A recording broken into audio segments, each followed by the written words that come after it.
Yeah. Hey, last year wasn't no battle with Langston. I beat him every race. I had a good bike. You know, I beat him last year, and I want to beat him again this year. I almost start talking crap like them guys. You know, Brown, Moxley, they was kind of upset me, which motivated me to come out and beat them bad. Turn around and stay back this week. That's all I know now is win. You know, I want to win, win, win.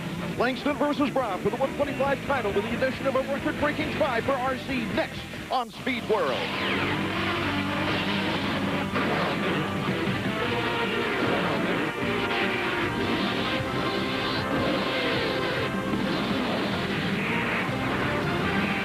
The largest crowd in Steel City history has gathered to see the 125 U.S. National Motocross Championship chase come right down to the final round for the second consecutive year.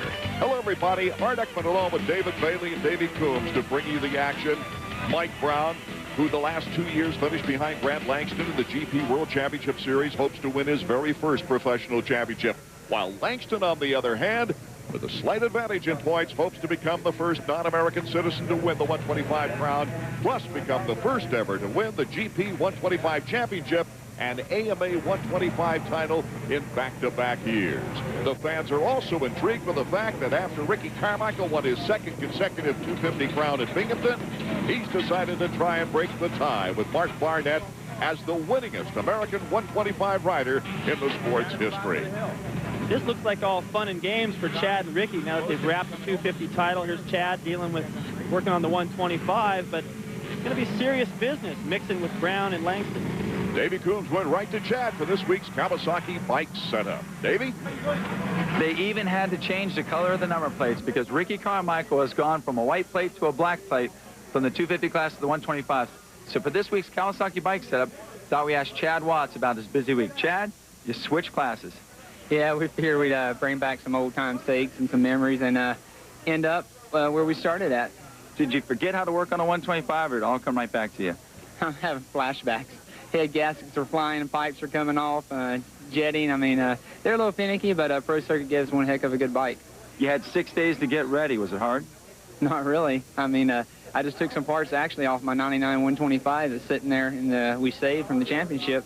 Took the rear end off of it and the front end and refreshened it and brought it to the race.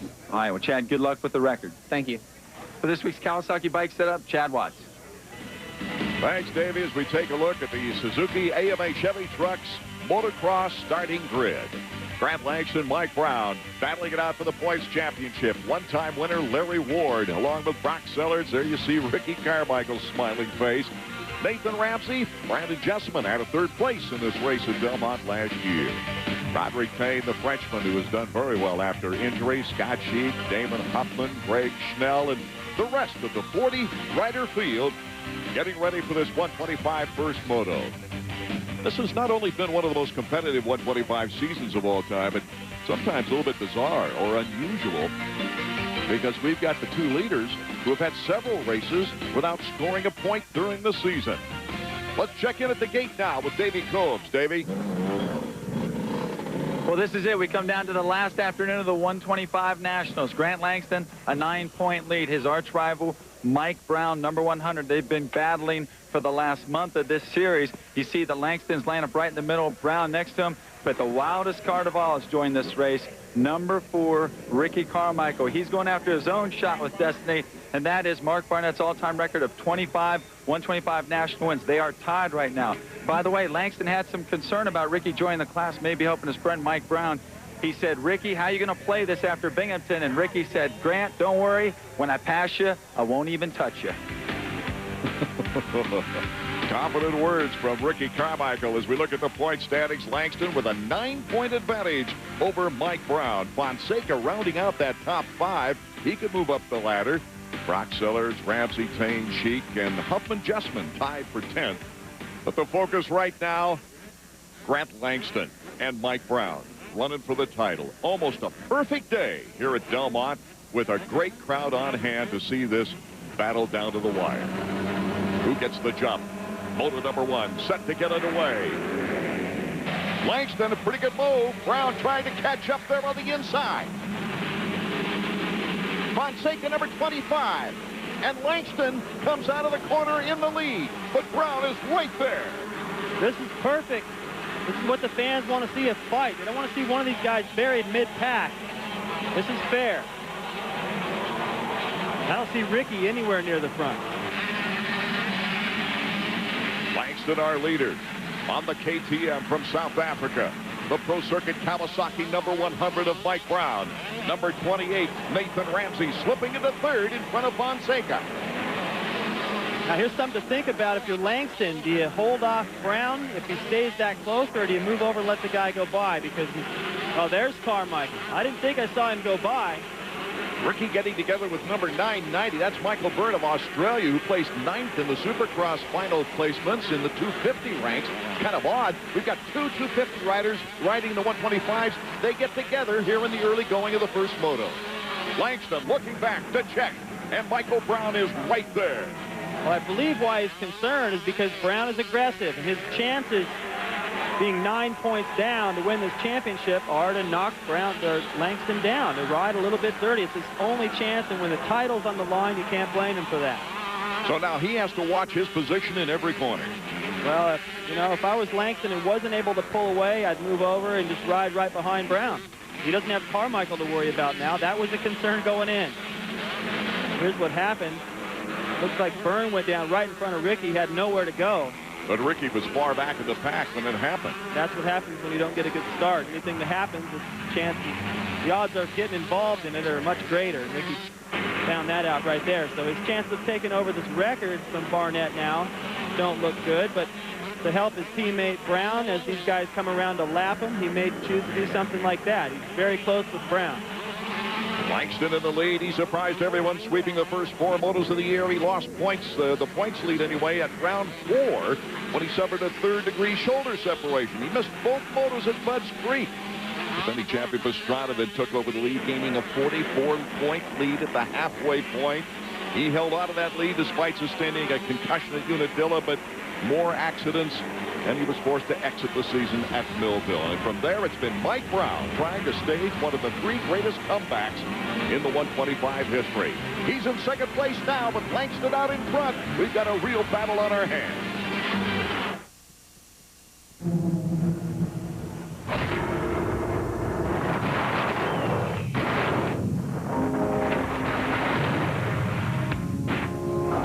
This is Silverado Heavy Duty. Available with the new Duramax diesel. The most powerful diesel you can get in a pickup. Silverado Heavy Duty. More truck from Chevy.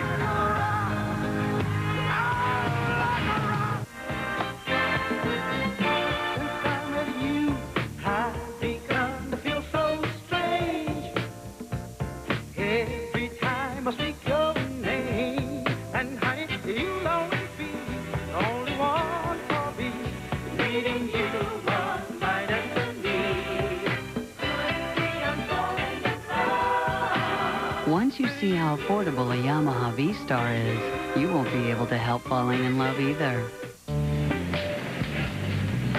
The compact Presario 800T with Intel Pentium 3 processor, starting at $14.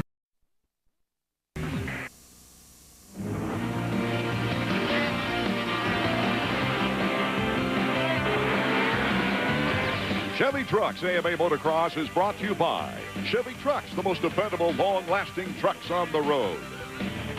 And by Honda, the company that defines performance in motorcycles, ATVs, and scooters. Welcome back to the first moto of 125 action at Delmont, Pennsylvania, and it's just the way you like it. The 2 title contenders coming down to the final event, banging it out 1 and 2. Grant Langston. Here comes Mike Brown on the outside of the Kawasaki. Showing him a wheel or two. The fans are going nuts. What a treat for the crowd, the huge crowd they have here to see these guys battling for the title. They're not even looking at anybody else in the race other than Carmichael, who's working his way up fast. He's passing chunks of riders at a time. What does that bring back great memories for these fans, as Ricky Carmichael several times during his illustrious 125 career would go down and then have a great comeback battle to be victorious. And here's the layout at Delmont, perfect for viewing. It's in the valley. The spectators can see every portion of the racetrack. Davey Coombs now is going to take us for a ride around this section. He knows this track better than anyone. Come up the top, 6 steps up here. You stop right at this. Second turn, going to the outside. Whoa! Get shut off there pretty easily. Here's you can pass to him. Go inside out like that. I want to tag that guy. Have get down in the whoop section. Double through. You'll see it fast, the guy's tipping and stuff out there. And in the bottom section. A lot of runs here in practice. If you had to, you could double that. If you don't want to, we got the berm right here, which I just missed. Up the other side. Go kicker. Also double. Take it easy. Go a little speed. Stop again. Look at this baby inside run. That's from the 80s earlier. Keep on the inside. All kinds of braking bumps and ruts up there. That is gnarly. Racer X's are the helmet cam, Davey Coombs. You think with all the practice he's had this year on these tracks, he would have won the industry race yesterday, but Tom Carson came through. Well, Davey beat Trevor Vines, though, and he might have won it if he didn't have to carry that extra baggage and give us those great pictures. Let's check in with Davey Coombs now. Davey in the mechanics area. Hey, if you guys don't think Ricky Carmichael's charging, check out some of the lines he's using. Right along the inside, pushes Mike. That's Brandis out. Can't get him. Tries again. Now watch him go through the whoops. He's doing the full supercrosser through here. That's Damon Huffman in front. He didn't get it that time. Oh, and Brandis actually passes him back. Boy, what a ride Ricky Carmichael's given the fans and himself right now. It'll be interesting to see him try to get around Brandis here. Well, he already did it once. What a fun challenge for Brandis now to prove, hey, you can't just come in here and rule this 125 class. Mike Brown on the off camber is awfully close now to Grant Langston. Keeps trying that move every time to that right hand off camber. Hasn't worked so far, but you can see he's looking for different lines everywhere. I'm telling you, if I'm Langston right here, I'm a little worried about what to do. Because if Brown gets close enough, he will get in there and rub. You don't want to go down right here. If he only had a 4 or 5 point lead, Langston, then you're thinking, okay, I better win this moto. But he's taking a risk out there, being ahead of a guy as aggressive as Brown with as much motivation as he has right now. In your championship days, did you have a position like this? Never quite like this. Actually, I did for the Supercross. Mark Barnett, the guy that Ricky is trying to go after for the record today in the 125 wins. He was, look at that, comes across the inside. That's what I'm talking about. See, Barnett rode a lot like Mike Brown, real aggressive, and so I decided to let Barnett by, and then he climbed all the way up into the top of the field. I almost lost the championship. See Brown cutting across the inside. If he hadn't had that little hiccup right there, he was aiming right for the side of Langston.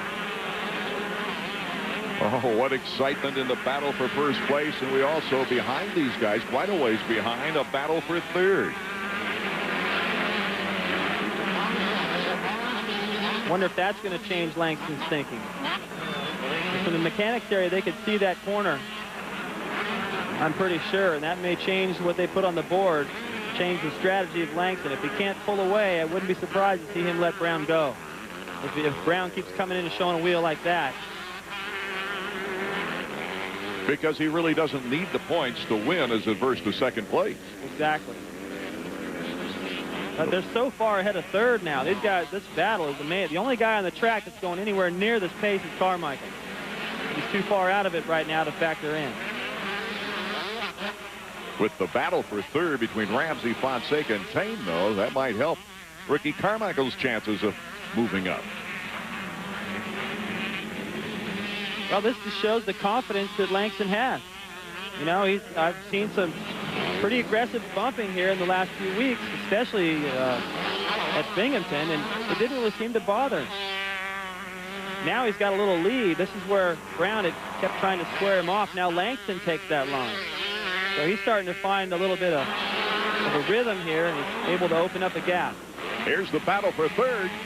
It's Ramsey, Fonseca, number 25 on the inside, and Roderick Tane on the Suzuki, number 32. He's looking back to see who's in fourth. RC, he's in 11th place. Hold on to your hats.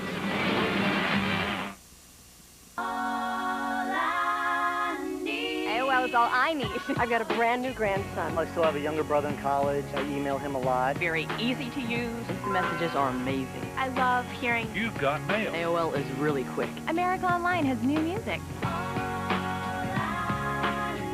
I feel like a part of a community with AOL. She's always on AOL. Customer service has been superb. I love AOL. America Online, so easy to use, no wonder it's #1. Call 1-800-4ONLINE.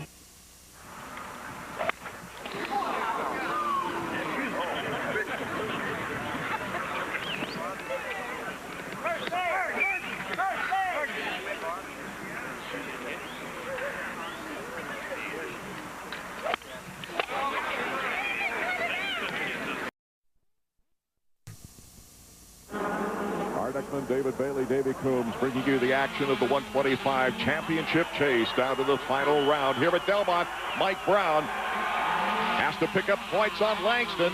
Langston looks over to him. This is the battle for first place. See, this is what I worried about. This is where you start thinking, maybe I ought to just let this guy go by. And he cuts right back in front of him again. Now all that's going to do is irritate Brown. Here comes Mike Brown. Brown taking over the lead on the outside. Whoa, a nice fishtail. Well, Langston didn't let him by there. He just made a little mistake there. But now I'm much more comfortable. If I'm anywhere in the Langston camp, I'm much more comfortable with this. See, Langston looks over at Brown, decides, okay, let me cut across, and watch how close he comes to the fence. Oh, he actually clips one of those markers there. Then here he cuts across. So Brown switches back to the outside. Now look at Langston's foot. Slips off the peg. You need that outside foot right there, so that's what caused him to kind of bobble through the berm. That's all Brown needed. Mike Brown has been a model of toughness with a bulldog determination. It's got him back in this championship chase. Gets a little sideways right there, but it doesn't matter. There's so much up into the middle of the bike, that rear end can get sideways, and it doesn't affect him. Here comes Carmichael, number 4. Back at a pro circuit, Kawasaki 125. It's always felt so good to get back on a 125 after riding a 250, or even in my day a 500, because you could just muscle that thing around and never let off. He's in 5th place. Ricky Carmichael is now hounding Fonseca for 4th. Yeah, how do you think? Oh! Does a Superman. That is signature Carmichael for the year 2000. This guy has done that so many times and stayed on the bike, and right there, another beautiful save. I don't know if it's beautiful or not, but it was a great save. Look at this. It's a little bit slick, not quite in the berm, does a belly flop. He had to actually let off that time. Usually he doesn't let off much. I've compared him so many times to Bob Hanna because of the great reflexes and balance to save things like that. And he goes by Fonseca right there. Nathan Ramsey is next.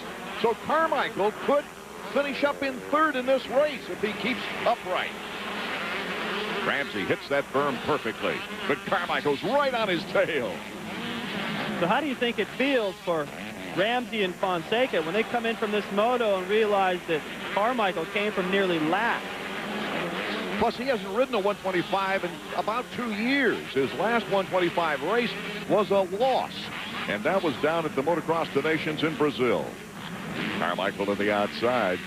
Ramsey hits the berm perfect, but look at the acceleration. Carmichael moving into 3rd place in front of Nathan Ramsey. So much corner speed at the bottom through the outside that he out-horsepowers the 4-stroke up the hill. You see the way he downside of that jump. So much body English. A champion 16 times. It all started back in the 65cc class. We'll be right back. Ah, this is the place. The place where I can build my cabin and get away from it all, with a little help from my all-new Suzuki Quadrunner Eiger 400. I didn't spend much, and it's got all the features I need. So I can build my cabin and get away from it all. Get into the great outdoors. Get back to nature. Get back on my Eiger. Get some ice. Get some x-rays.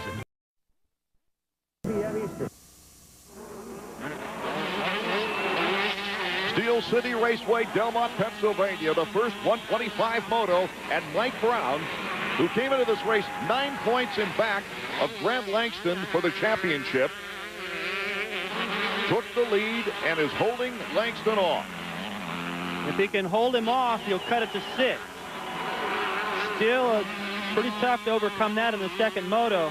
But what impresses me is that Langston is, it looks like he is still going after this win, trying to keep the pressure on Brown, set him up for something here in the end. If he can win this moto and put another 3 points on that, just about ice it for him as far as in terms of the title. Look how close. Brown can feel him, that's for sure. Looking back there, here's the final lap. See, he hung back. Langston hung back for a while, but here in this last lap, it looks like he's trying to go for the win. Mike Brown is looking for his 8th moto win of the season. Here comes Langston to the inside. Puts the challenge to Brown. See Brown look over at his inside right there. He doesn't want to leave any room. No mistakes, just one little off-camera section here for Brown. He's going to get the checkered flag. Up the hill he goes. Brown wins the first moto. Whoa, he's turning around to say something to Grant Langston.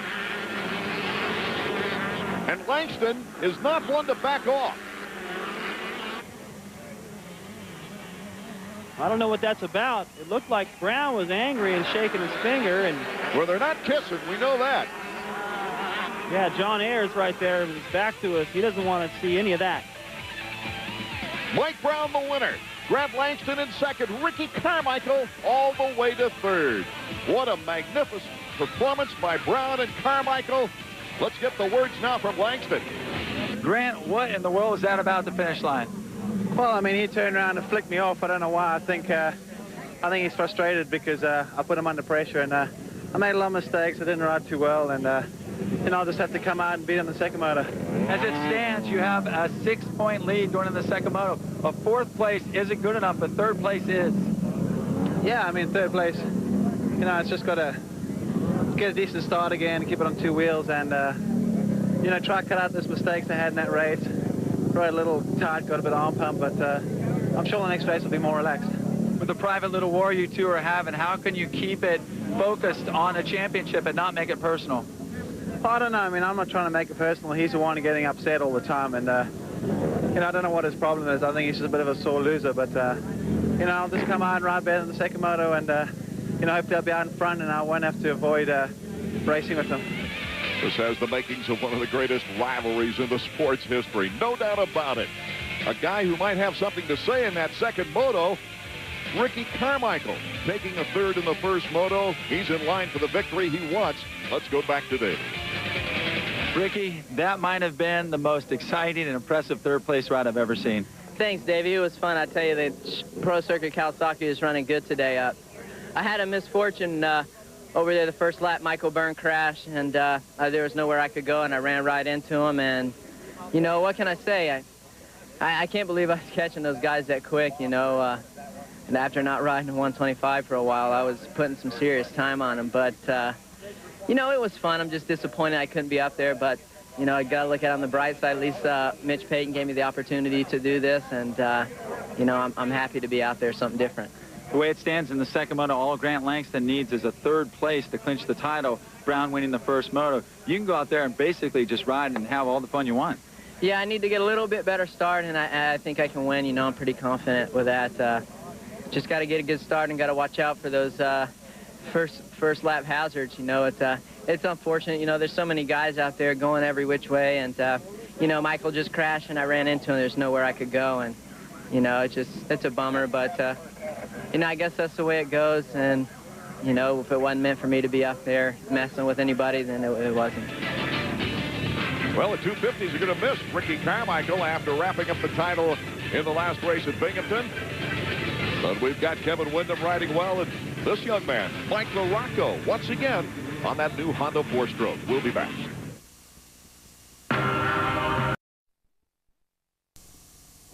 Here at Delmont, Pennsylvania, Mike Brown has drawn to within 6 points of the points leader, Grant Langston, in the 125 action in the first moto. Oh, after that little altercation at the finish of the first 125 moto, we went back and reviewed the tapes. This is what we found. The final lap. This is as close as Langston got. He'd been hanging back.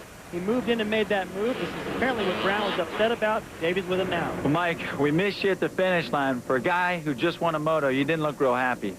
No, I wasn't. You know, I tried to race clean out there when I passed him. I wasn't bumping him or nothing, you know, and a last lap over there. I know it's racing and he wants to win, but, you know, I can do the same thing he does, and I ain't doing it right now. You know, I'm racing fair, and, you know, I shouldn't have got mad about that, but I did just at the time. You know, he bumped me on the last lap over pretty hard, but I know I shouldn't have been mad, but it's racing. Just as last week, we saw you make the first move, but he struck back at the end of the first moto. Can we expect you to retaliate in the second moto? You know, if I get a chance, I'm going to. I could have had a few chances there. You know, I stayed behind him for a couple laps there, hoping Ricky would get up. I didn't know what happened to him, and, you know, if Ricky got up to me, we could both go on, you know, and I was holding back a little bit, but, you know, yeah, he was right. Grant was riding really good. You can't take nothing away from him, and, yeah, second moto, if I get a chance, I know I'll bump him, but I ain't going to try to kill him, you know. It's just, I've had a few more bumps than he's got. All right, Mike, I'll let you get ready for the second one. Thanks, Davey. Well, it looks like Mike's had some time to settle down and smile about it now, but here's a shot of the same corner earlier in the race. See Mike cutting across the inside. It looked like he was trying to do to Langston what he was worried that Langston was doing to him the last time. So not really sure why he's upset. Well, it could be a residual effect, but Langston did get into him in the last race at Binghamton. As we take a look at the Suzuki point standings after 11 rounds, Carmichael, another dominating season, already wrapping up the title. Let's go down to the gate and Davey. Well, with the 125 championship coming down to the final moto and Ricky Carmichael pulling into that class, the 250 race here at Steel City almost seems like a consolation race, but don't tell that to Kevin Windham. He gave Carmichael a great battle throughout the series to come up short. Carmichael, of course, clinched the championship last week in New York. Kevin wants to go out with a win now. By the way, Ryan Hughes, the American Honda factory rider, not racing today. He suffered another concussion. He is not in the moto. That leaves it up to number 11, Ezra Lust, to take it up for Team Honda, and number 5, Mike LaRocco, who will be riding the CRF 450R. Let's take a look at the Suzuki starting lineup with Windham, Tim Ferry on the 4-stroke Yamaha, Mike LaRocco on a 4-stroke, and that is a Honda. Villeman, John Dowd headed toward Privateer of the Year honors in the 250 ranks. Carmichael going to the 125s. Well, two-time 125 outdoor champion Steve Lamson is going to be on a 250 here for the final race of the year on the Husqvarna. Here's the rest of the 40-rider field in our first 250 moto of the day. The veteran privateer Barry Karsten once again. It is a weird feel at the gate for these guys because the top guy, the guy that's been so dominant, who already wrapped this up, has moved into the 125 class. So in a sense, even if they win today, whoever's able to step up, most likely Kevin Windham, is going to be a little bit of an empty victory. Except the victory is a victory. The record books as the 32nd board is sideways. We're ready to go for the first moto from Delma, Pennsylvania for the 250s. John Dowd on the KTM with a great start. He's going to the outside. John Sebastian Watt, number 41 on the Honda. And Kevin Windham. Kevin Windham was in third as we look back at the field. Windham now has already moved into second place. Carpenter has moved into fourth in the KTM, and Windham makes the pass on Waugh. Waugh got caught up and cased it just a little bit. Kevin Windham now trying to ease away from John Dowd as we're lost with more bad luck on the Honda. That's the second corner right there, the off camber, so now he'll start from last, but Kevin looking great right here. There's Alley, like we see so far. Windham has not finished worse than sixth in any race this year, and that lone time came as a result of a broken chain in the final moto. It's been a really solid season for Windham outdoors. Picked up the momentum at the end of the Supercross season, but look at him here, following Waugh, 41. Watch, Waugh's going to come up a little short. Needed a triple into there.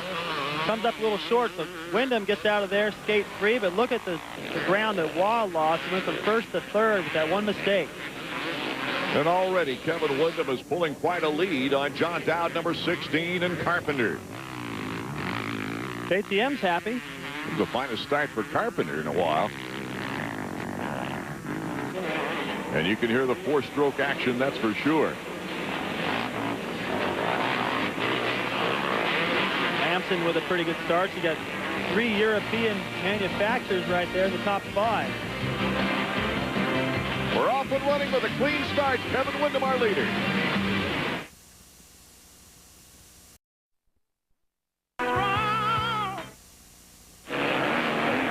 in Delmont, Pennsylvania, the 250s. Mike LaRocco has made his way up and has passed John Dowd for second place. This is unusual for LaRocco. Usually he takes a lap and a half or so to settle in. He didn't take any time here.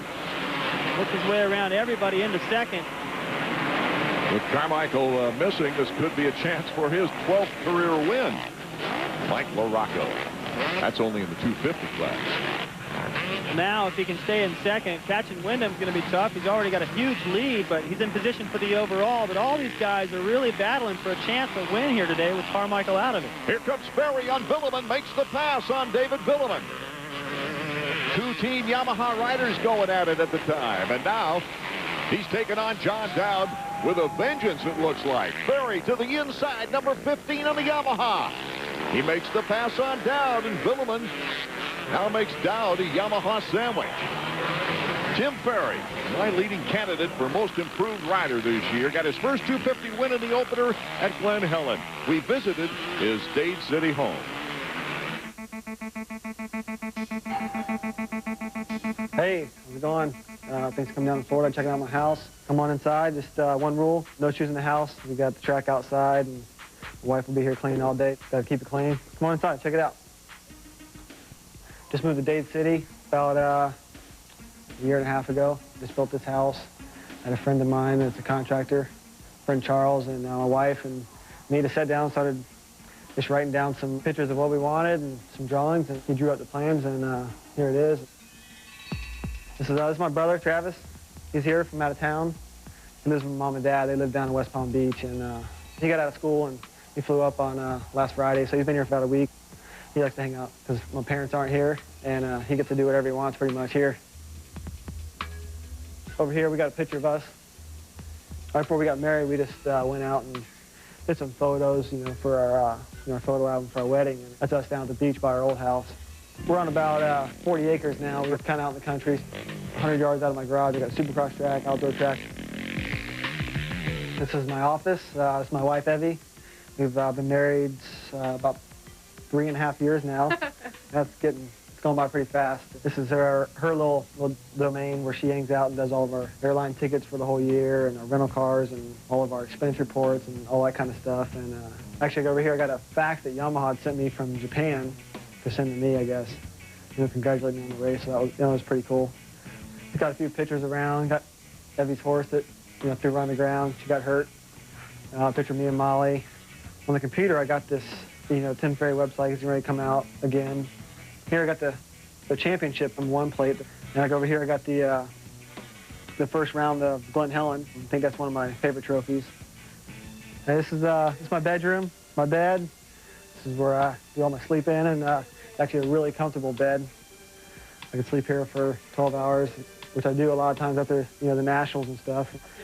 Molly, she's not actually allowed on the bed, but we'll let it happen for right now. This is the kitchen. We got the breakfast nook over here. We just got all the new furniture last week.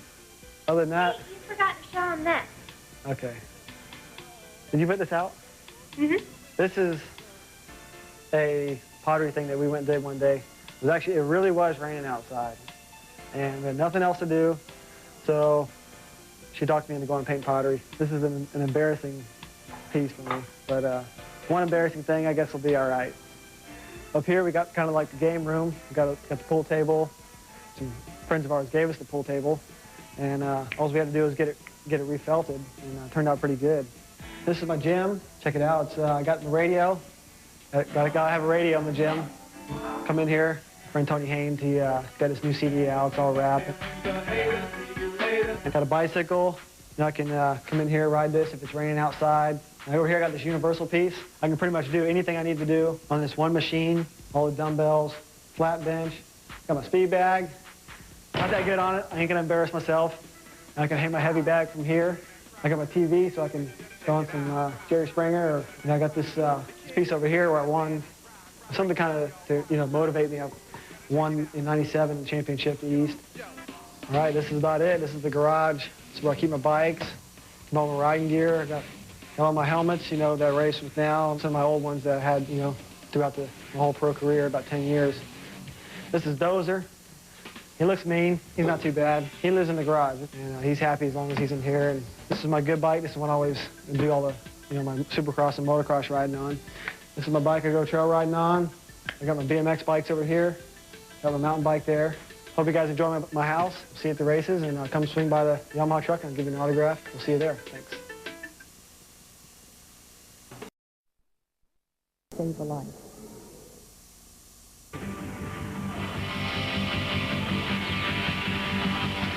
Chevy Trucks AMA Motocross is brought to you by Yamaha, makers of fine motorcycles and ATVs. Nobody's more in tune with motorsports than Yamaha.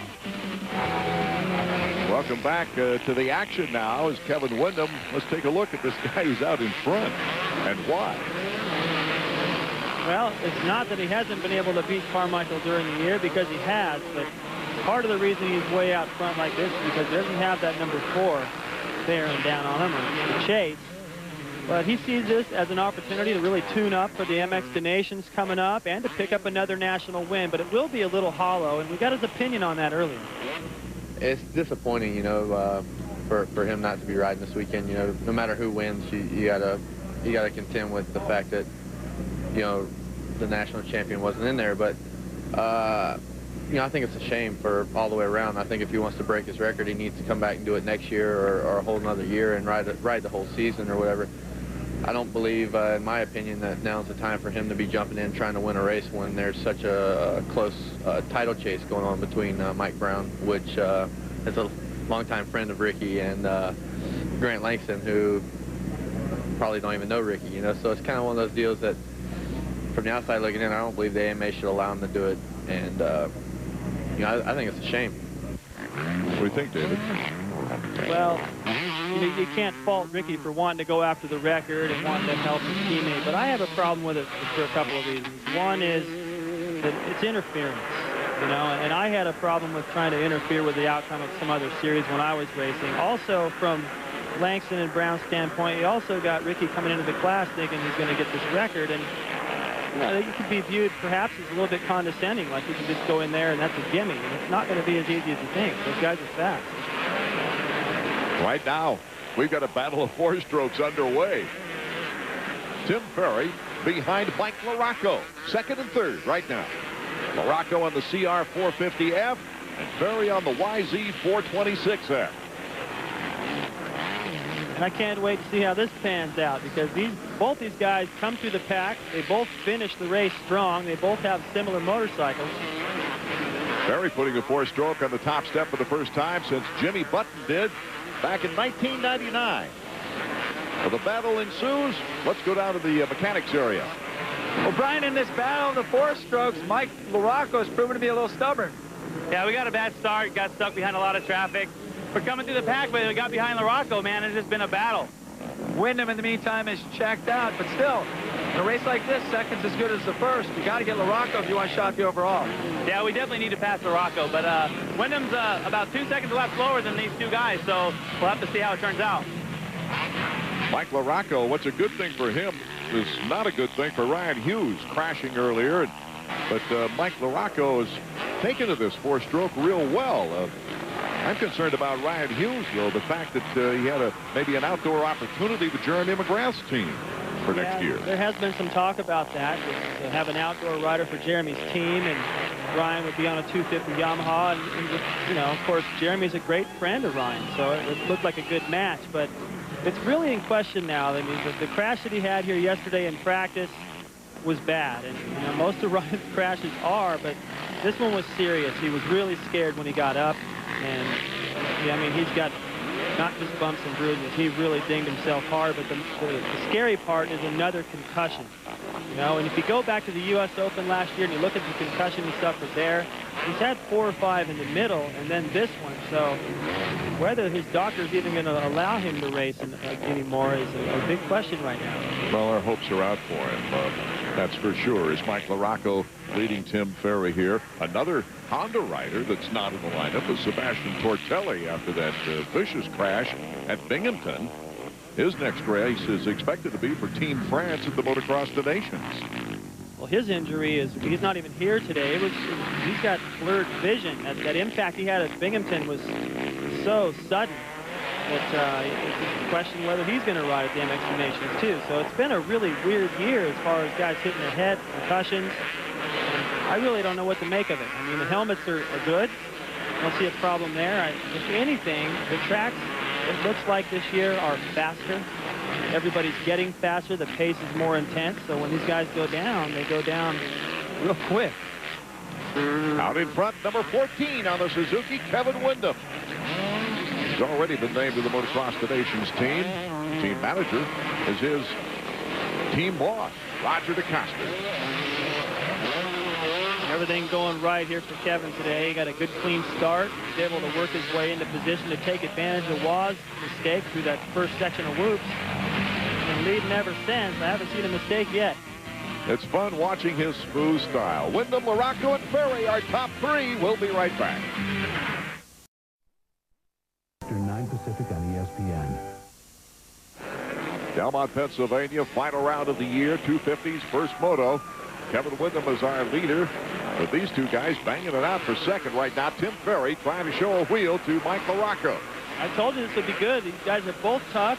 They both will get physical if they have to. They both finish strong, and so far, Larocco has been able to hold Ferry back there. Both riders with contracts signed for next year already. Larocco staying with Honda, of course, and his AMSOIL Dr. Martin's Honda. And Tim Ferry once again with Team Yamaha. Ferry has finished the season strong. He has. You know, these guys both have the motivation. Ferry, oh! Ouch.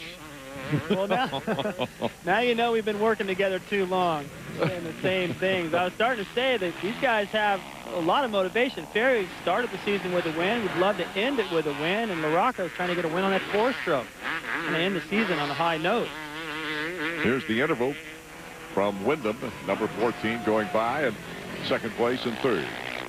These guys coming down in that corner hot. Larocco going wide, right back on the power. And these guys have plenty of power. Look at Ferry coming on the outside. These guys have got different lines. Ferry's trying something a little different everywhere. He has to for a couple of reasons, to try to create an opportunity and to stay out of that roost.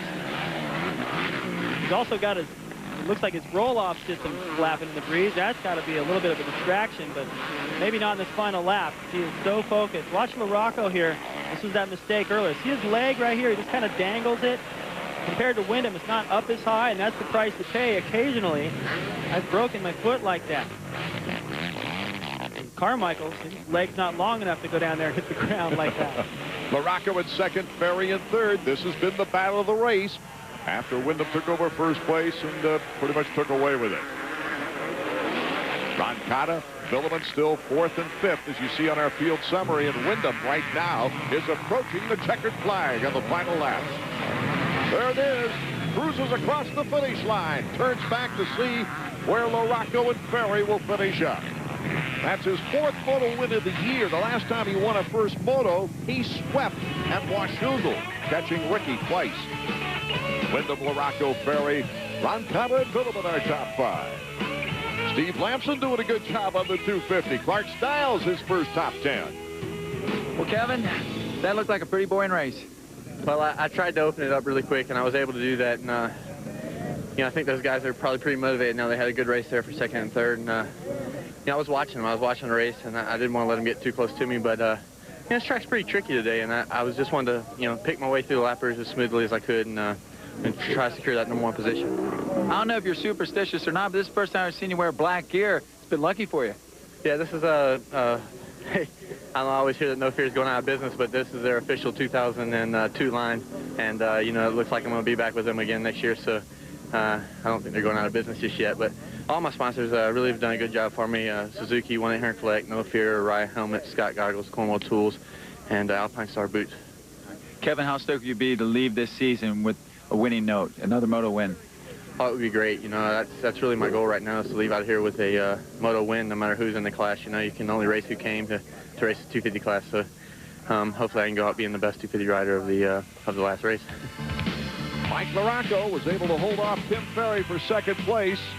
Larocco has been a model of consistency this year, as he normally is, and he's with our Davey Coombs right now. Well, Mike, as these races go on, you seem to get more and more comfortable on the four-stroke. Yeah, this thing it's fun to ride. I just wish I had a little bit more time to get used to it and, you know, actually figure out how to hang on to it until the first turn. The thing is awesome. So it's fun. I'm trying to get the thing up front, and, you know, my Amsoil 450F worked good. I just got to learn how to ride it. I know Tim Ferry rode the four-stroke all year long, and that moto, he was behind you the whole time. You have to feel good about basically being the fastest four-stroker out there. Yeah, Timmy was all over me, but I felt comfortable out there. I made some mistakes on the last lap because I guess I was rusty up there. But, you know, my 450 worked awesome, and we just hopefully keep improving. Can you get after Wyndham in the second moto? Yeah, I know he was on cruise control out there, but if I can hang on to the thing going to the first turn, I think I can give him a run for it. We turn our attention next to the 125 championship chase. Mike Brown, number 100. This is how the first moto finished, with Grant Langston right on his tail. Brown taking over the lead. Langston hanging close, and then the two got into each other's face. What a rivalry. It's all coming up next in our second moto as Brown now starting to prepare at the gate. Langston's already on his bike, trying to look relaxed. And then you add Ricky Carmichael into the mix. Coming up next.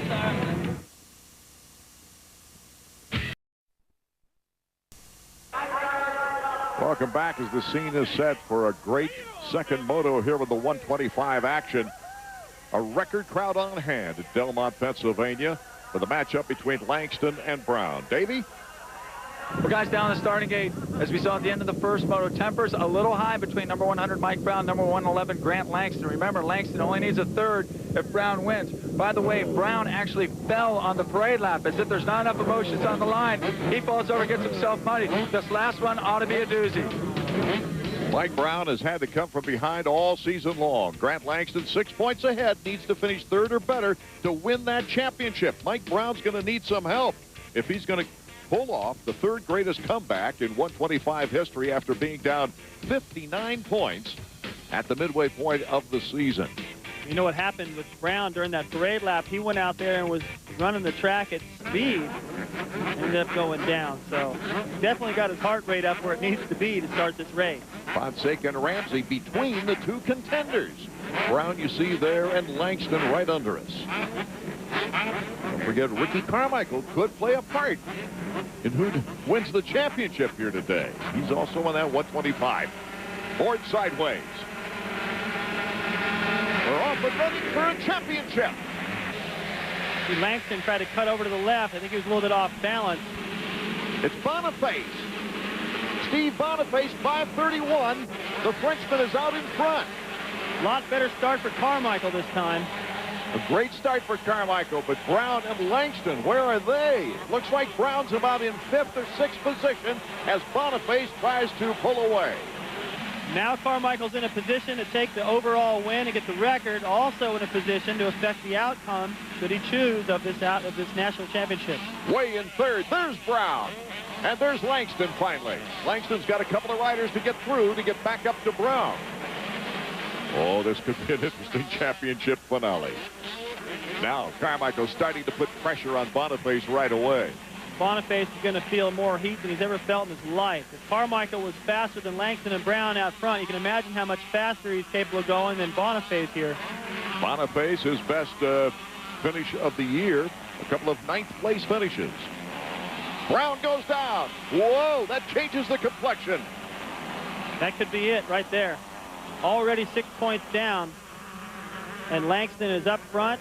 Brown's probably about mid-pack, I'd guess, right there. By the time he got going, he lost a lot of ground. All right, can you imagine being in front of Brown right now? Oh, look out. Well, you know, you can look at this like, okay, he's got nothing to lose now. T. Payton, those guys are concerned. I don't think they could see that from the mechanics area, but this goes back to when Barnett almost beat me in the championship in the Supercross. He had nothing to lose with a bad start. He actually went down in the first corner, came from last to second. Only won the championship by a couple points. So Brown could come from way back, ride like a madman, and maybe even do a little rubbing on Langston. He seemed to have enough motivation after that first moto. Boniface now very concerned about Ricky Carmichael. Gives him lots of room. Carmichael kind of, whoa. Now, Ricky, was that necessary? Look at that. He almost jumps that whole plateau. A block pass by Carmichael, then a great leap, and Ricky Carmichael is on his way to possibly winning the overall and becoming the all-time winningest 125 rider. Currently tied with 25 wins with Mark Barnett on the all-time career list for 125 motocross. The first lap completed. Carmichael, Boniface, and now you see the gap between second and third. Here's Ricky set this up by staying about 3 feet lower over that plateau. But the block pass on Boniface pretty much got the pass made. All he really needed to do was take the main line, but instead he takes him clear out to the tractor. But that's what Ricky does. He rides aggressive. Maybe he didn't like the way Boniface was holding him off. And right there he sent him a message, and now he's got the lead, and I don't see any way that anybody's going to catch him. The battle for third, Pingree, Ramsey, and then Grant Langston. This is a gift for Langston. All he's got to do is just stay on the bike. Even the further back in the pack they are, the better, because the point increments from first to second are 3, then it's 2 for a few spots, and then it's only 1. So he's got a 6-point lead. He should feel pretty safe right now. 3 or 4 riders and still no Brown. Davey? Steve, what happened to Mike over there? I missed it, Davey, but I heard on the radio that Nick Wade got a little bit sideways out of the corner, and he took Mike's front wheel from underneath him, and we just went down. But, you know, hopefully we can get back in there. I mean, Grant's fair way back as well, and we just need to try and get it in front as quick as possible. I noticed you got a little help that lap from an old GP competitor, Scott Sheik. He pulled over and gave Mike a wide berth. I didn't really notice that, Davey. This really complicates the formula for a championship. You got a lot of things going on. You know, Ricky's out front. He's not going to affect anything except possibly beating Mark Barnett's all-time record. But yeah, the rest of these guys are scattered. Langston, he just has to ride pretty smart. He's got teammates out there to surround him. Brown is coming up from the back. You got some guys letting guys by. It's a weird moto right now, and I'm not sure how this is going to play out, but if you're Langston, you got to feel pretty comfortable. Here comes Langston. He wants to make a move anyway. He's got Pingree, a teammate, in front of Ramsey. Look at Langston really using the whole track, try to create a line to get around. I don't think he'll have too much trouble getting around Pingree. Then again, Pingree might not realize that's him back there, trying to hold off Ramsey, and all of a sudden it'll be Langston if he can make his move. The rumor is Pingree is signed for Supercross with KTM, but so far no motocross. And there you have Ramsey getting by Pingree, and he's got Grant Langston right behind him. Well, Pingree just didn't get around that corner quick enough before the big plateau, lost 2 spots. So an interesting battle ensues for the 125s here at Moto 2. We'll be back.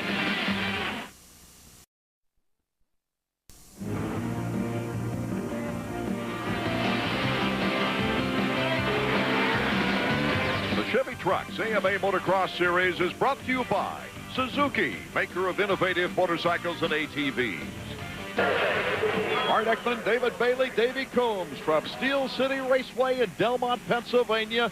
The second and deciding moto, not only for who wins Delmont, but who wins the National AMA Motocross 125 Championship.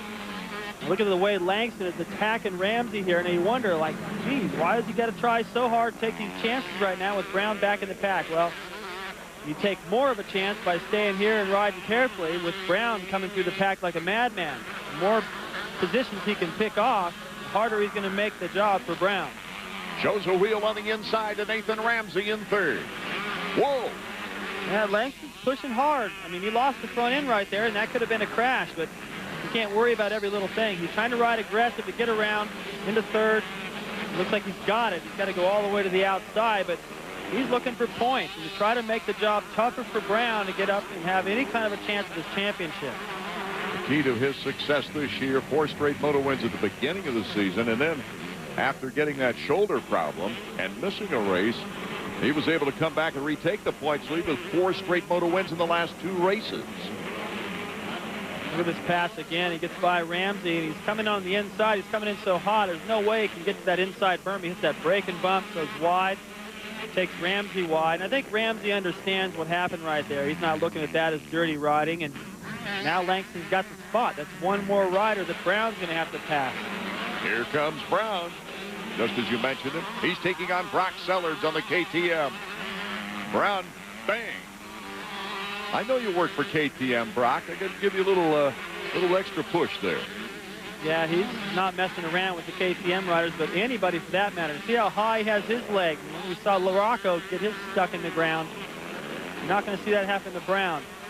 Those were deep ruts. He came in there with a lot more speed than usual and lifted his leg really high. Now watch what he does to Brock Sellards right here. He's going to do this to everybody because he's got a championship on the line. But as soon as he landed, he didn't waste time. He got in there with a little extra acceleration, looked over at Brock like, sorry, but I got to do what I got to do. Well, it's been a great season, though, for Mike Brown, even if he doesn't win the championship and come back on Grant Langston. The season looked like it was over for the Pro Circuit rider earlier in the year. After in that second race, he hurt his shoulder at the Hangtown Classic, didn't score a point. But he has just put his head down and just barreled back into the championship race. He's got Fonseca, number 25, in front of him. These guys have had some run-ins. Boy, haven't they? A couple of races in a row. Brown showed no mercy. Yeah, you know, it seemed like Brown was just running right through Fonseca and being the bully, and when Fonseca tried to get him back at Troy, Brown made friends with him. So it was like, you know, he hit Fonseca 3 times, Fonseca hit him once, and Brown was like patching that all up, going, all right, now we're even. So it'll be interesting to see what they do. Fonseca just goes wide, and Brownie has the root. Well, I couldn't have guessed that. It looked like Fonseca waved him by, as a matter of fact. So maybe it's the end of the season and he just doesn't want to start anything. You know, it's hard to get involved in a championship. And Fonseca's not the only guy I've noticed that has made it a little easier for Brown to get around. Same for Langston in the first moto. Watch this again. See if he does wave. Yeah, he does. It looked like that left hand was out there waving him on. So that was a smart move psychologically on Brown's part back in Troy by kind of making friends with all that, going, hey, that's just racing. I expect him to get in there and give me a bump once in a while and rest his water under the bridge. And you know what? That really came back to be to his advantage right now. Mike Brown, after going down here in the second moto, trying to get back into contention and put the heat, at least, on Langston. You know, we went back and watched Carmichael coming through the pack in the first moto, and you can see the intensity, how fast he was going. That's what Brown looks like right now. Boy, this track is looking gnarly. It doesn't look gnarly to Brown. It just looks like he wished this moto was going to be an hour long so he'd have time to catch up. Brown versus Ramsey. Ramsey, Yamaha of Troy. Look at that. Out horsepowers the 4-stroke up that hill through the doubles. Not even a chance to say bar to bar. He just blew right by him. His lap time's got to be very close to what Carmichael's turning out front. A lot faster than Langston, that's for sure. These guys might get together yet. Coming out of the inside of that corner, he had no run coming out of the corner. It wasn't like it was corner speed that led to that. It was just, he willed his way past. Right back on the power there, already pulling away, setting himself up on the outside for the next corner so he could square that. Brown is on right now. He's got nothing to lose. Here's Boniface, still holding up well in second place. Carmichael was checked out. I've been taking my son riding out at Elsinore in California and seeing Boniface out there, and the guy's fast. You know, there's a lot of amateurs out there that watch Boniface come by and just think, man, if that guy's that fast and he can't win a national, I'm never going to be any good. But you know what? He doesn't ride that fast at most of the nationals. But here in this moto, he is. He's riding up to his potential. Steve getting a good break with Mike Larocco's Amsoil, Dr. Martin's Honda. And next year signed with KTM. KTM certainly has shown that they're a contender. Ricky Carmichael, though, leads this one with Grant Langston hoping to nail down a championship.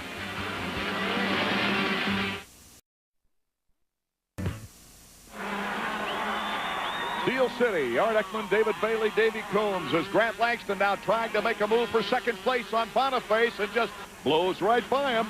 Boniface left the door open. He wasn't really sure how to counter the aggression and all the pressure he was feeling from Langston. He was looking around in the corner before, but he just guessed wrong. Langston can feel Brown catching up now, so he realizes he needs to get by, get into second, and start chasing Ricky. Keep Brown off his tail. If he thought there was pressure with Langston, but just wait till Brown gets up there. Oh, Boniface looked like he went off the track right there, but Brown has an easy pass of it. That sets up a confrontation between rivals. Langston in second place. Ricky Carmichael's way out in front in first, but Mike Brown is going to do everything he can to get up there and rub a little plastic. I think that's what you can expect to see. No, Brown goes down, but keeps the bike going. Boniface can't pass him.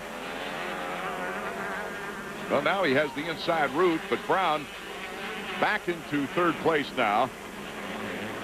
That's going to give it a little gap to Langston now, but I still believe Brown has the speed to catch Langston. He's caught him from way back in the pack. Langston has that wake-up call, and we've seen before he was able to do it at the last round of Binghamton, able to pick up his pace partway into the moto, respond to the pace of Brown. This is heading into the left-hander at the top of the hill. Watch Brown right here. He just leans into that berm a little too soon. Look at the crowd react. They can sense a real battle here. A great recovery by Brown to get back up so quick and preserve that spot, have a shot at Langston. I would expect he's going to get up there and catch him, and he's got the motivate. We saw how angry he was the first moto. If there's going to be any bumping, it's going to happen now. Here's Ricky Carmichael, our leader. For 5 consecutive years, Ricky has won at least 7 national events. He's looking for his 8th this season here today. It would give him 22 total wins on the year, counting Supercross. One more than that mighty McGrath did back in 1996. As you pointed out earlier before we went on the air, though, David, he had one more race to do it in, but still a great record. For our Suzuki flashback, Delmont has been a special place for Suzuki in recent years. In 1999, Greg Albertine took his 3rd win of the year at the Pennsylvania track. The victory gave the South African 29 points, edging out Kevin Windham for the AMA Motocross national title. Last year, Suzuki's rookie rider Travis Pastrana took a 4th win in a row. Pastrana's win at Delmont proved an upset as he beat Stefan Moncada for the title by a mere 2 points. Back to our action right now from Delmont. Look at Ricky Carmichael looking around now. He's got a big lead. He's been looking around a lot, but there's no question he's going to win this moto if he chooses to stay up front. I think he may be looking back, wondering what's going on back there behind him. We heard Kevin Windham talking about he was watching the battle behind him between Ferry and LaRocco. Carmichael's doing the same here with Brown and Langston, because it'll affect his outcome, whether he wins this overall or not, gets the record. Will he get the record? Will Brown get the championship, or will Langston? We'll be right back.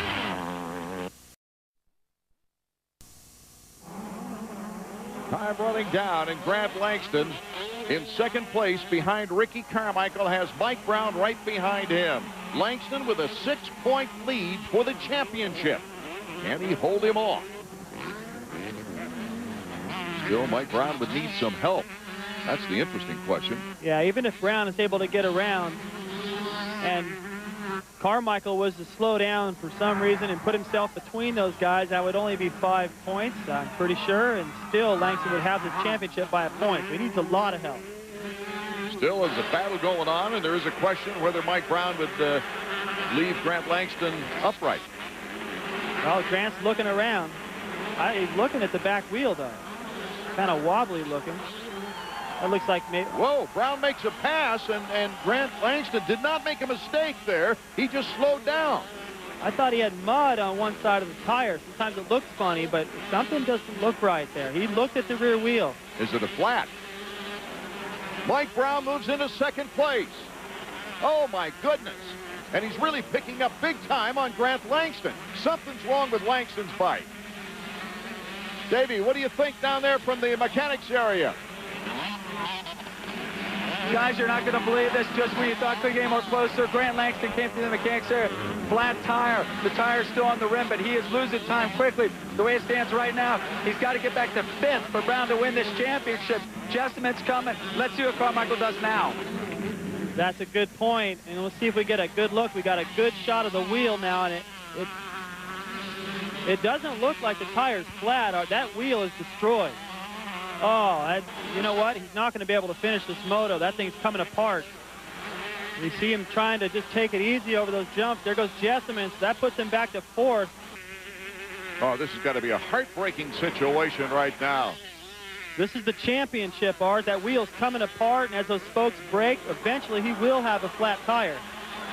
I'd be wondering if he jumps this, he's not going to do it. He doesn't go for the double jump. He can feel something wrong. He's known it for half a lap now. I've broken wheels before, and as soon as you start to feel it, you only get a couple of laps. Let's go back again now to Davey Coons. Check it out. Mitch Payton and Chad Watts having an impromptu conference. There's 3 laps to go. Langston needs to do worse than 5th. As long as Carmichael wins, we will see what comes out on the boards this time around. Unbelievable turn of events. Mike Brown in 2nd place, David, not only puts him in line for the championship, but it would take the record away from Ricky Carmichael because he gets the overall. Yeah, 1st in the first moto, a 2nd here. 2-1 beats a 3-1. So Carmichael has done all he can do to win the moto, but it's not going to be enough for the overall. Look at Brown right there. Fist pump in the air. He knows he's got this championship starting to sink in now. It would be his first professional championship ever. Finishing behind Grant Langston, you might remember, in the GP World Championships in the last 2 years. Grant winning that title last year. Mike Brown, with 5 overall victories on the series, came in 3rd.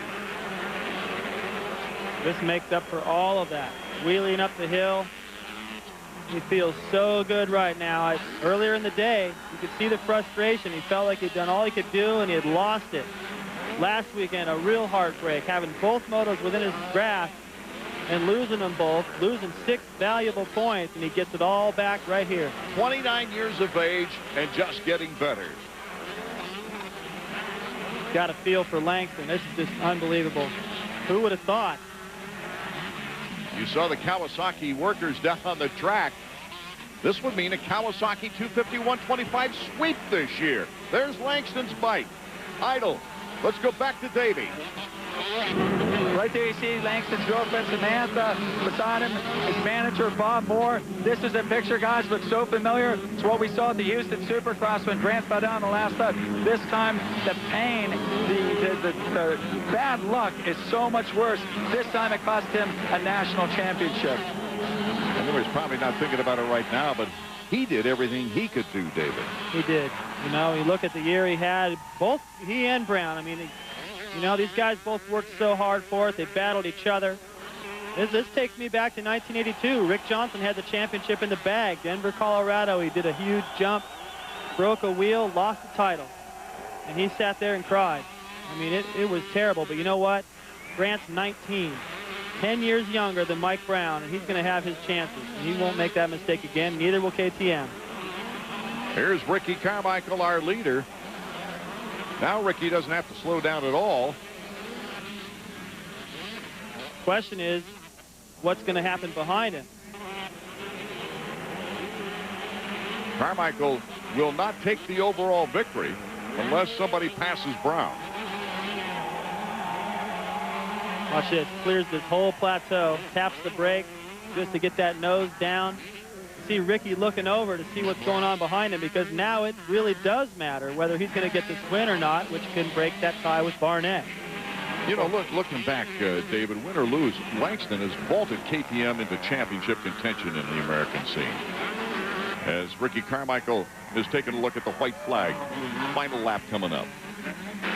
Way he wheelied up that hill. It looked like it was the last lap. He's got such a lead. He can take it easy. He had a good time today, no doubt. People have their opinions on whether he should have done it or not. Who knows what's going to happen. I'm sure there'll be opinions. But Ricky earned it. He could do whatever he wants. Jeremy won the Supercross so many times he decided, I don't want to ride outdoors anymore. So, you know, these guys, once they win enough races, they can pretty much make their choices. Not everybody has to like it. And there's the sad scene. Sil Nariata and the entire KTM crew, a lot of hard work put in all year long, but they've raised the status of KTM in the American motocross scene. There has been only one other rider to win the 125 U.S. Nationals and not won a race until the 5th round of the season, and that was Jeff Emig, ironically, for Kawasaki that year. If Mike Brown stays in second place and stays upright, finishes this race. Look at Ricky. Even on his last lap, he gets through that section better than anybody on the day, one hand. He looks happy. He doesn't know if he's going to get the overall. I don't think he thinks he's going to get it. Brown's still in second, but he's happy to win the moto, saluting the crowd. This is his last race for the year until the Motocross the Nations. Brown's looking back. He's saying go by. Jessamine goes by. Ricky Carmichael might get that record in the last lap now. He will. He's definitely going to get it. Brown's going to get the title. I can understand how he would. They're friends. They've been training together, riding together, and Brown is so happy he just got this championship. He doesn't care about the overall. He's figuring why not do his friend a favor. But, you know, Art, 10 years from now, he may regret that.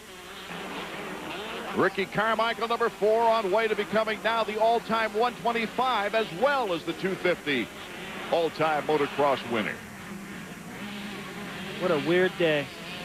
So many people letting people by. Brown's not the only guy to let somebody by today. It's been going on. We saw Fonseca do it.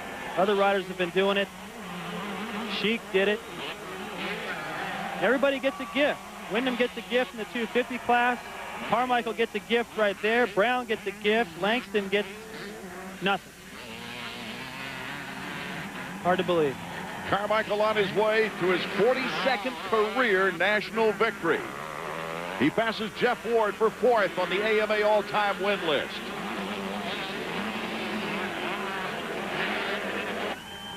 Here's the checkers for Ricky Carmichael. His 26th 125 victory, the all-time record. Meanwhile, still out of the track, Mike Brown seeking his 4th win of the season. Kawasaki's 6th 125 U.S. National Motocross title, 4 of those for Pro Circuit. Number 100, Mike Brown, comes through for Mitch Payton and his crew. We've seen some great finishes here at Delmont, Pennsylvania, but this championship run, you didn't know what to expect. It kept everyone guessing until the final laps. We'll hear the words in a moment.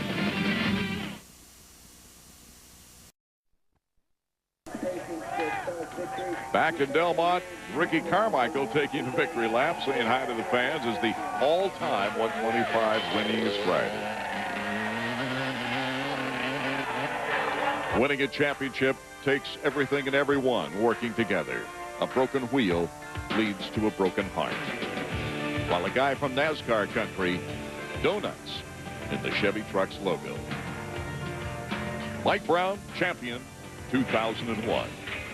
Here's how the race ended up. Carmichael, Jessamine, Brown, Fonseca, and Ramsey the top 5. With Ivan Tedesco rounding out the top 10. Davey making his way now to the victory podium, where friends, factory crew members, and fans gather around the champ. Hey, Mike, that's it. In the end, Mike, you got the last break. Yeah, I can't believe it. You know, God was looking over me. I know it's bad luck for Grant, but I just did as hard as I could, and, you know, something happened to his bike, and it's my luck this race. Did you have any idea it would play out that way? Obviously, you came up through the pack as hard as you could after the early fall with Nick Way. Yeah, I know. I thought it was over, you know. I just want to try my hardest, go out racing the best I could, you know, and it paid off. I know this has got to be the best spin in the world. You're 28 years old. You've been working for this your whole life. How's it feel, man? Awesome. I just wish my mom and dad could be here to see me. Hey, let Grant through.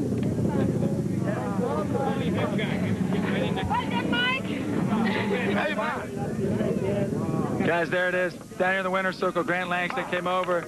give Mike Brown a heads up on a job well done. What an unbelievable turn of events. 2 of the 3 dreams come true as Ricky Carmichael takes the overall. Mike Brown second. Brandon Jessamine on the podium. Let's go right back now to Davey. Well, Ricky, first of all, congratulations. You got your record.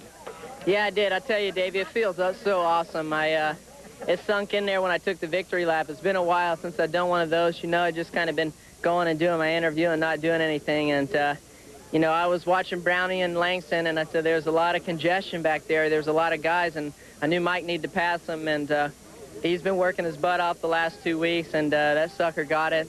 And I got to thank Chevy Trucks, Kawasaki, and Pro Circuit, Mitch Payton, for building me an awesome bike this weekend and giving me the opportunity to do this, as well as my mechanic, Chad Watts. Got to thank my trainer, Ellen Baker, and we had a hell of a year, you know, with the Supercross title and the outdoor title, and as well as this record. I doubt I'll ever have a year like this, so I'm going to cherish it till I can't cherish it anymore. And I got to thank Scott Taylor from Fox, Johnny O as a friend, and Oakley, DC.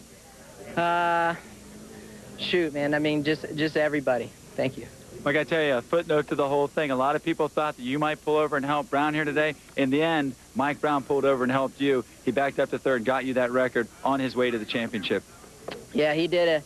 He hooked me up today. He was one of the fastest guys on the track, and you know, with the way the points went, I still believe whoever won today should be the champion. And I tell you, I ran that guy into the ground the last 2 weeks. We ran ourselves into the ground trying to win titles and records and what have you. And I'm glad to see it pay off for him, definitely.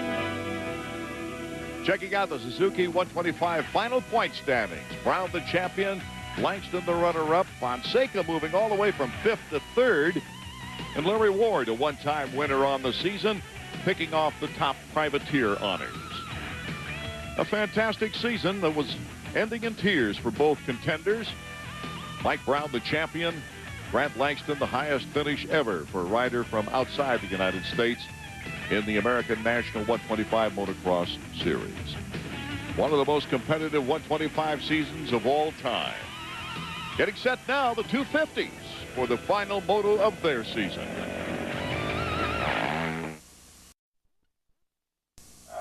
The adrenaline is still running high for the record crowd here at Belmont, Pennsylvania after that championship run for the 125 motocross title. There's several riders, 40 to be exact, that still have a race to run, the 250s. And you can believe they're very serious about it, especially number 14, flanked by Mike LaRocco and Tim Ferry. That's Kevin Windham, who would love to sweep it and go away with a victory, but can he? We're off and running. The final moto of 2001. That's John Dowd, number 16, and Kevin Windham with another great start right in the center of things. That's just exactly what the Suzuki rider wanted.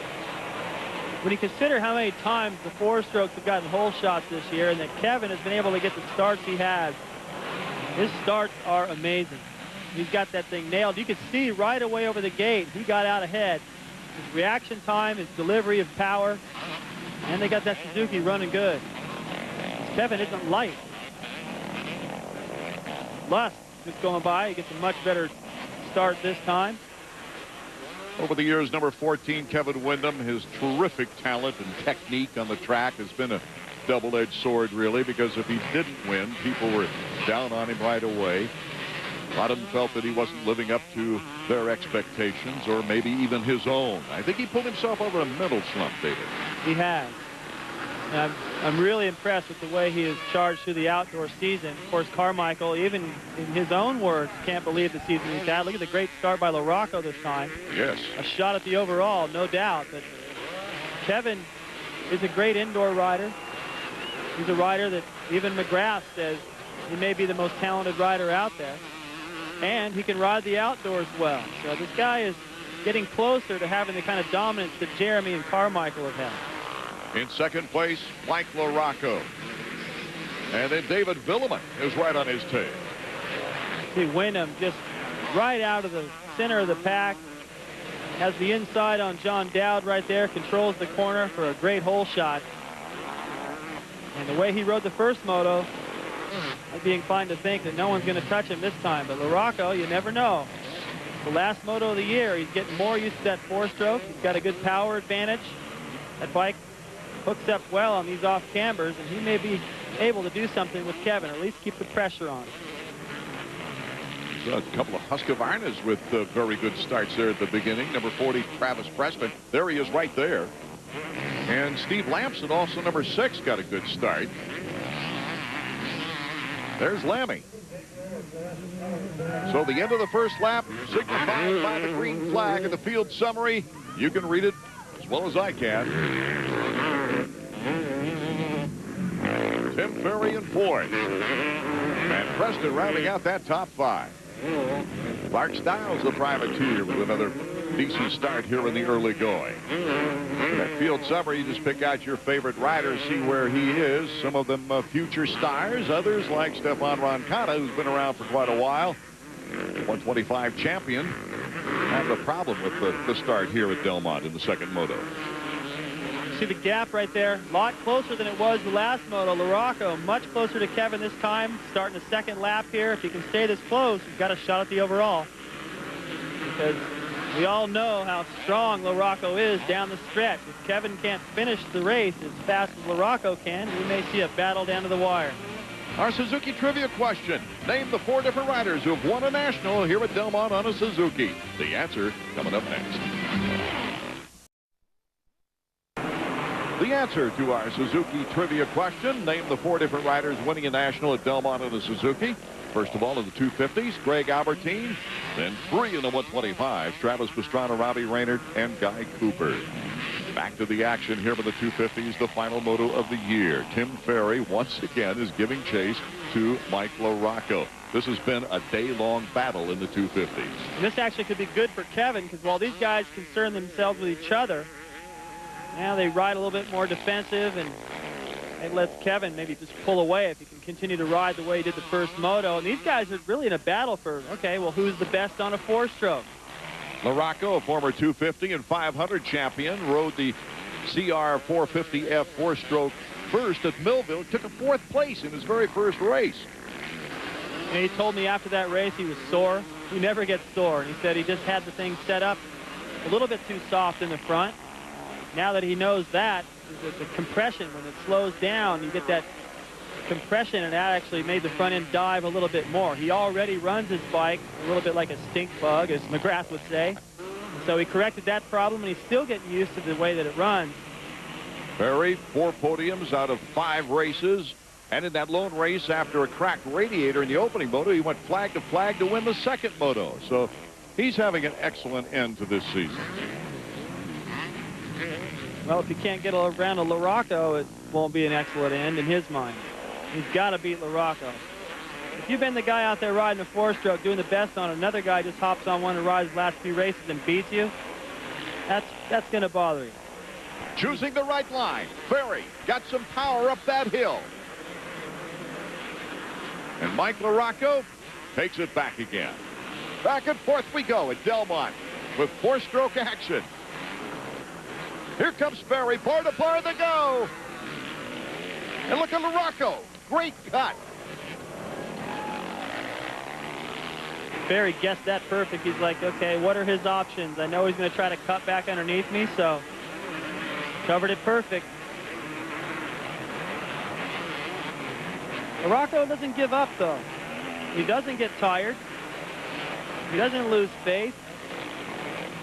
All he can do now is study the lines of Ferry, figure out, okay, well, why is this guy all over me? Try to learn a little bit. If he can learn that and stay close, should be able to get him back. But Ferry's already starting to pull away.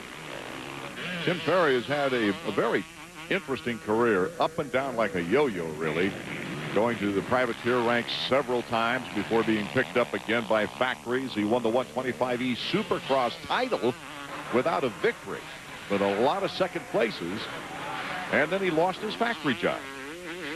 That was the whole 125 rule deal, and he just got caught in a bad place. And when he won that championship, he beat Carmichael. So, you know, he didn't win a race, but he knew how to win a title. That was a valuable look at the way that Kevin just cuts over that berm. He doesn't like the berm. If you get into the berm, it looks good for a moment, but then it gets all rough coming out. Kevin's got enough of a lead now. He can just make his own lines out there. There you see the field summary. Davey? Well, Kevin started on second most, same way he ended the first, out front and in control. Yeah, he's riding good, but Ferry's coming on strong. You know, he's running about a half a second a lap faster right now, but we'll see what we can do. I know Kevin likes this track, but does he like it dry or tacky? Because it's starting to dry out. Yeah, it's getting hard and slick, and that's a little bit advantage for the 4 strokes, but he'll do the best he can. I think Wyndham is, you know, maybe those guys have an advantage because of the bike, but Kevin's got that great throttle control on the hard pack. You've got great throttle control everywhere, but remember, every time we get to a hard, slick track like Dallas, New Orleans a couple times when it was hard packed, Kevin likes these hard, slick conditions as well, and I'm not worried about him losing time to Ferry. He's got the talent to hold him off. Wyndham, Ferry, LaRocco, those 3 you would expect out top. Look at Steve Lamson on a 250, breaking the top 5 here in the second photo. More action coming up. Welcome back to Delmont, Pennsylvania. Art Ekman, David Bailey, and Davey Coombs bringing you the action. Kevin Wyndham, after winning the first 250 moto, is out in front and dominating here in the second. The real battle has been between the 4 strokes of number 15, Tim Ferry, and number 5, Mike LaRocco. As I said earlier, my leading candidate for most improved rider is Tim Ferry. We talked with him earlier. I mean, if I give myself a grade, I'd say an A. I mean, just because I've improved so much from last year. You know, I may not be winning every weekend, but from, you know, where I was finishing last year to this year is a big jump. You know, it's probably 5 spots or so. I'm on the podium every weekend, and before I was hardly making the podium at all. So definitely it's been a big improvement. It's been a great year for me. Definitely been a step closer to where he'd like to be next season in the Supercross. Ever since Salt Lake, this guy's been riding so well. A lot more confident. He expects to be up front. He's not up front kind of being surprised or riding a little nervous. And LaRocco's just getting a lesson right now, following Ferry around, figuring he's been the most successful guy in a 4-stroke. That's what LaRocco's trying to learn right now. He's learning from the best guy. Meanwhile, our leader, Kevin Wyndham. There was a point this season, David, that he seemed like the harder he tried, the worse it got. But a lot of hours of sweat, rearranging his training, and the mental aspects of his life have really led to an outstanding season. And his win at Washougal was really the turnaround. He's had a few different races. I mean, I look back to Redbud and think, man, what a fine performance there. Of course, then Washougal, even more confidence. And then, you know, he's just been overshadowed by the incredible season that Ricky Carmichael had. And Kevin's looked at that as a plus, because that will force him to really work hard in this offseason to come into next season and be a contender in Supercross. 6 podiums, 10 top 5 finishes in 11 races. Moncada restarting after going down. He had some tough luck in that first moto, but came all the way back for a 4th place finish. But he's having his problems right now. Mike LaRocco, number 5. Dan Bentley's been working with Mike over the last few weeks on this new 4-stroke. He's the subject of our Honda profile, and we asked him when he worked with Jeff Stanton, what was his most memorable title? 92 Supercross. Going into the last race was pretty much, maybe didn't go into it very optimistically. We thought it was kind of done. Jeff and I both, I believe. Maybe Jeff not so much. I know Jeff had a lot of motivation and desire to win that last race also. But we didn't think that Bradshaw would have, we thought at worst Bradshaw would have been able to pull off a 3rd place and still he would have gave him the championship. Never imagined it would have turned out the way it did. I remember standing there on the track just thinking to myself, this can't be happening, this can't be happening. Things just worked out. The stars were in all perfect alignment and everything was, you know, was happening for us, and it was a great experience. Probably the most memorable championship I was able to win and be a part of. Dan's been through a lot of transitions at Honda, from Stanton to McGrath, and not having McGrath, and having problems winning, but trying to come back next year with Ricky Carmichael. Well, it looks like Honda's tried to put together some pretty good teams since the Jeremy McGrath days, and they just haven't been able to put together a championship, not one. But they must feel pretty good about having Carmichael on the team next year, Fonseca. You still have Tortelli, who's due, it seems like, at least outdoors. Also Ramsey, so, you know, Dan may get to see one of those down-to-the-wire titles in the years to come. 9:34, Team Yamaha's David Villeman, a 5th in the first moto. He's gunning for a 4th right now, while Kevin Windham looks for his 2nd win. We'll be right back.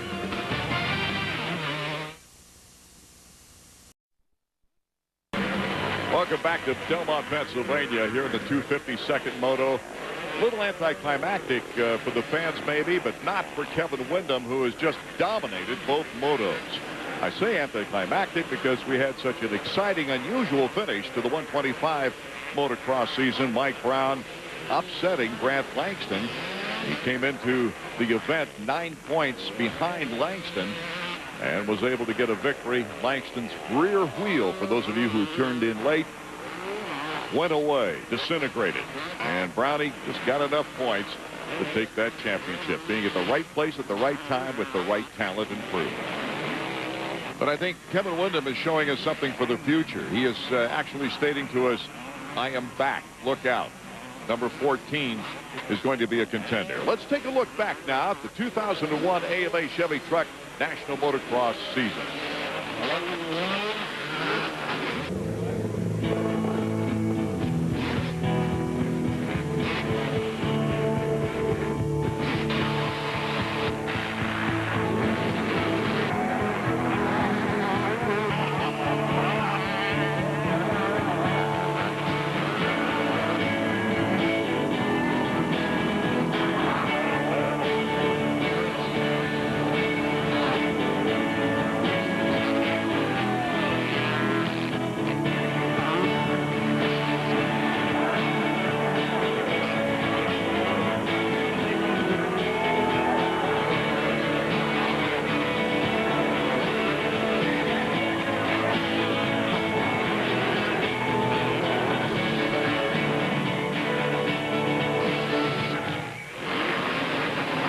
Returning to the action, Kevin Windham just dominating, doing everything right, looking smooth as ice.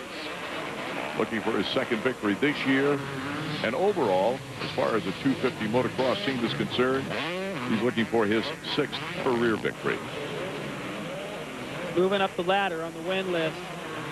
I really believe that the way he rode this outdoor season, combined with the fact that he is a great supercross rider, possibly better indoors, next year could be really good for Kevin. He's had a year to adapt to the new surroundings at Suzuki. He adapt quick. And at a time where the Suzuki 250 program has really been inspired by Roger DeCoster and the crew as far as research and development is concerned. Here comes Kevin Windham. Sportsmanship by these guys. Kevin Windham, Tim Ferry, Mike LaRocco, Villeman, and John Dowd moves up to the top 5, and a good finish for Steve Lampson. It's time now for Davey Coombs. Well, Kevin, a great way to end the season. You led virtually every lap, maybe even every inch of both motos here at Steel City. Yeah, it felt great. You know, I'd like to thank all my sponsors for getting me through a mediocre season. Hopefully we can come back and make it stronger next year. But Suzuki, 1-800-COLLECT, No Fear, Alpine Star Boots, Arai Helmets, Scott Goggles, Cornwall Tools. You know, everybody. They just really been behind me a lot. My webpage, kevinwindham.com, and just everybody. You know, it takes a lot to get through a season, and, you know, we didn't do too bad.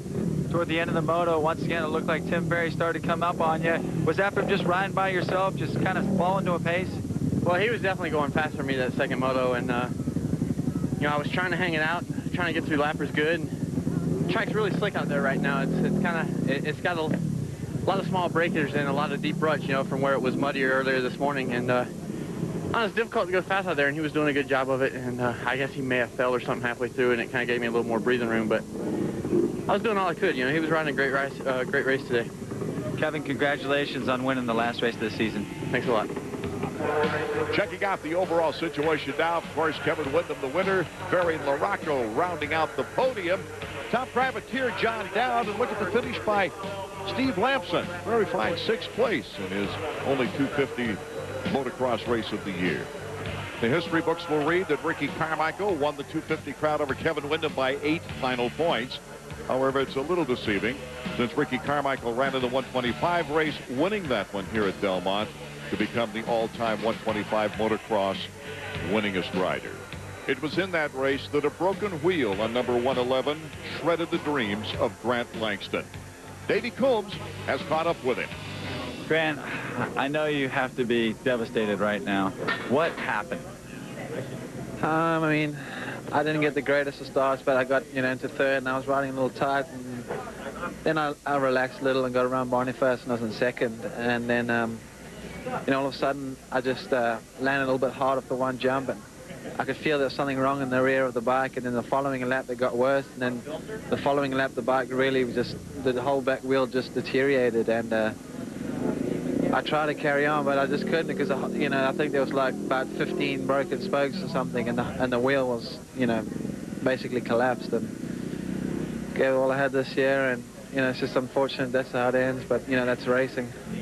I know at the beginning of the season you were in complete control, then you broke your collarbone, your whole shoulder, in fact. It had to have been tough to lose it on a note like that, having gotten back to the front. Yeah, it is. I mean, it was a real roller coaster year. Things started off well, and then with the injury on my shoulder, when it seemed like the year was over, and then I came back and started getting some better results, and then I was back in the championship again, and then I took the lead, and everything seemed fine. I mean, that race, I was in second, and I just thought, just don't crash, and it's yours, and all of a sudden, just to see that rear wheel just collapse for me was a real difficult, emotionally, and after and basically I thought the championship was done, and then all of a sudden it just, in one lap everything went wrong. Well, Grant, to full credit, I did see you go over and congratulate Mike Brown. That showed that you are a true champion. Yeah, I mean, he won, and he must be really excited, and obviously I would love that to have been me, but he won, and he was a guy who was there every race this year, and possibly he had a little bit of luck, but he won, and it's difficult to congratulate someone when because I honestly felt like that the championship was mine, but he won it end of the day.